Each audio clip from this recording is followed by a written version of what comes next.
Hola, ¿qué tal compañeros? Bienvenidos a Oncocápsulas. Yo me llamo Pablo Ismael Cabrera Lizárraga, soy del grupo 820 de parte del Dr. Félix Santiago.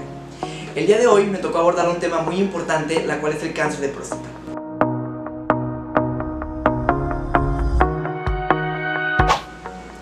El cáncer de próstata es un cáncer que ocurre en una pequeña glándula en forma de nuez denominada próstata. Esta se da específicamente en hombres y produce que el líquido seminal nutra y transporte el esperma. El cáncer de próstata es una enfermedad heterogénea, que al igual que todo tipo de cáncer, este debe manejarse de una manera multidisciplinaria.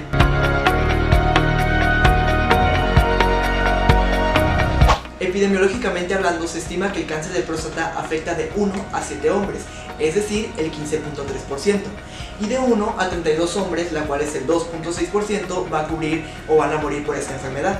Hablando de incidencia de esta neoplasia, es mayor en hombres afroamericanos, el 59%, y el resto van a ser en hombres caucásicos. En México, cerca del 40% de los pacientes presentan metástasis al momento del diagnóstico. La edad promedio de la muerte de este tipo de pacientes es de 77 años, y esta ha permanecido así desde las últimas 3 décadas.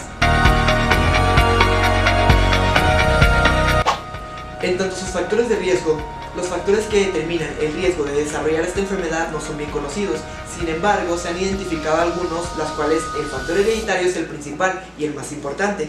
Si un familiar de primera línea padece esta enfermedad, el riesgo incrementa hasta el doble. Sin embargo, si son 2 o más familiares de primera línea los afectados, el riesgo afecta de 5 a 11 veces. Otros factores de riesgo muy importantes son la edad, ya que a mayor edad, mayor riesgo, el grupo étnico, ya que este predomina en la raza negra, inflamación crónica de la próstata, dieta, tabaquismo y la obesidad, pero la obesidad no es un factor muy predisponente para el cáncer de próstata.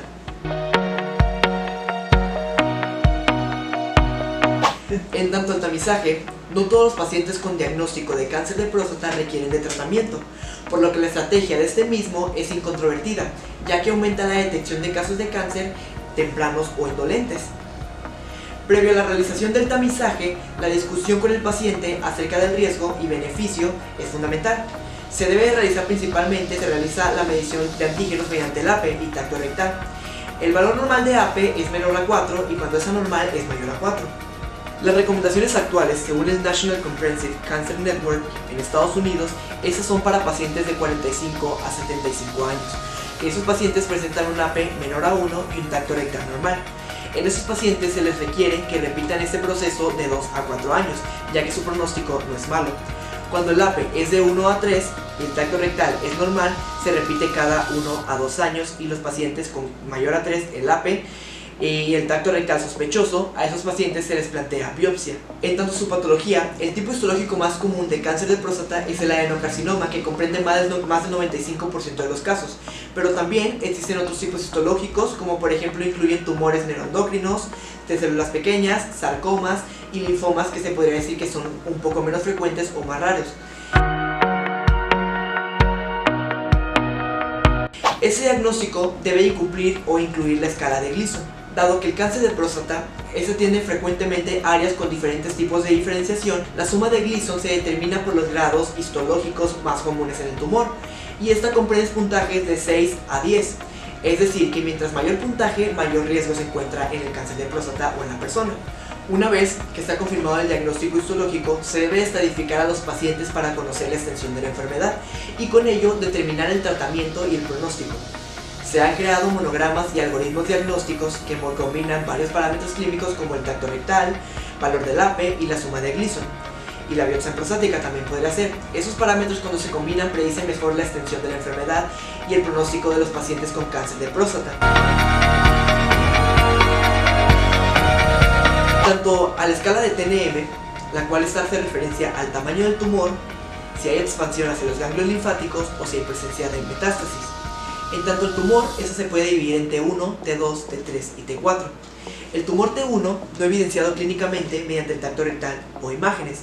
El T1A, aquí hay presencia de un hallazgo histológico incidental, el menor al 5% del tejido resecado.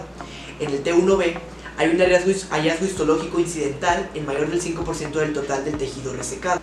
En tanto al T1C, el tumor ya es identificado mediante la biopsia.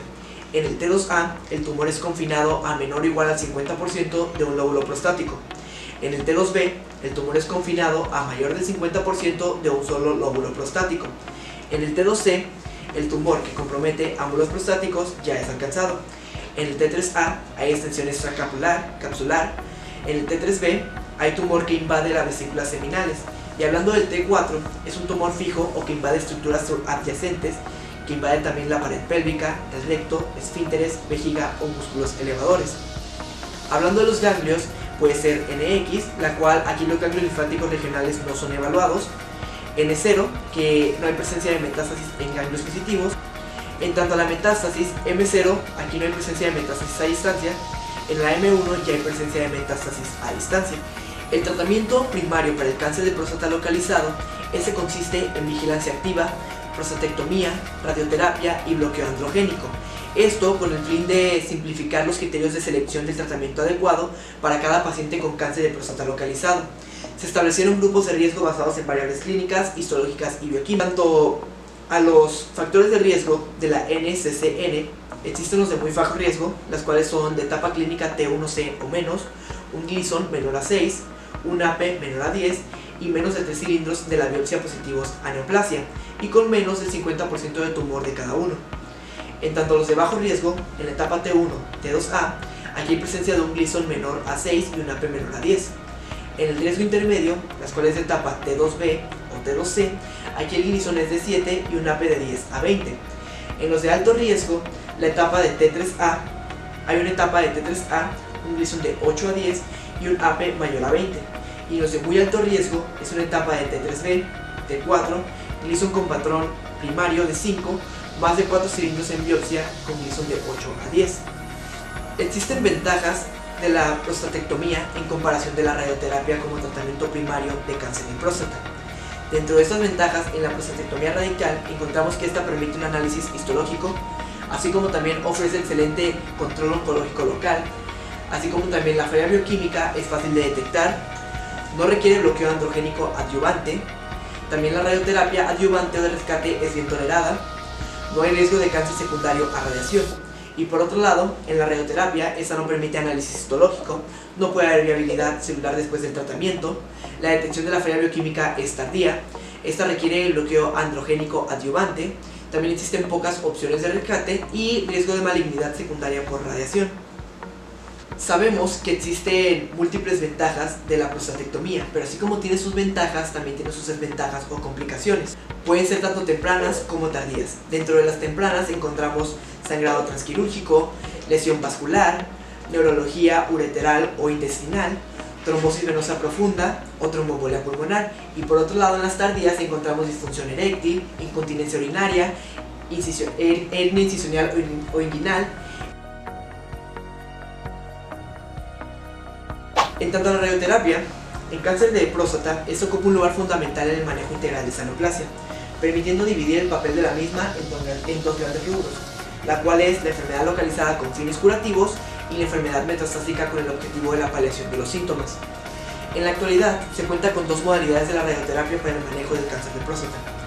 Una es la radioterapia externa y la otra es la braquiterapia.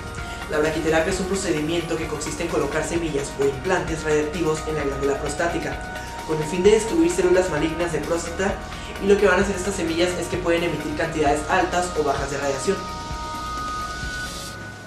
En tanto al tratamiento hormonal, ese es el tratamiento de estándar de oro para disminuir la testosterona a nivel de la castración en las primeras 24 horas, y esta es la orquiectomía bilateral. Sin embargo, es el menos preferido, sobre todo por sus implicaciones psicológicas. Otra estrategia útil, pero menos práctica, de desuso y con poca disponibilidad, son las dosis altas de estrógenos, siendo el dietilmetilvestrol el más utilizado en el escenario de la enfermedad metastásica resistente a la castración. En tanto los agonistas versus antagonistas, el efecto de la hiperestimulación de la testosterona por los análogos de la LH-RH, o también llamadas efecto llamarada, esas pueden ser prevenidas con la administración de un antiandrógeno, la cual debe ser administrado durante 4 semanas. Los antiandrógenos, en esta se encuentran los receptores andrógenos. Estos es un factor de transcripción inducible por ligando y está constituido por 4 principales dominios, como es la unión al ADN, bisagra, N-terminal y de unión al ligando. La unión andrógenos, que es la testosterona o la dihidrotestosterona, resulta en la translocación nuclear y su dimerización. y posterior unión de elementos de respuesta en regiones promotoras de genes blancos y regulación de cofactores relacionados con la expresión andrógenos. Existen inhibidores de la síntesis de los andrógenos, las cuales aquí entran las glándulas suprarrenales, que secretan aproximadamente el 10% de los andrógenos circulantes, por lo que su inhibición puede incluir respuestas en el cáncer con los dos medicamentos más empleados, las cuales son el ketoconazol, que inhibe el citocromo P450, y la abiraterona, que es un inhibidor selectivo e irreversible de la CYP17. Y bueno, compañeros, eso ha sido todo de mi parte y realmente espero haya sido de su completo agrado. Muchas gracias.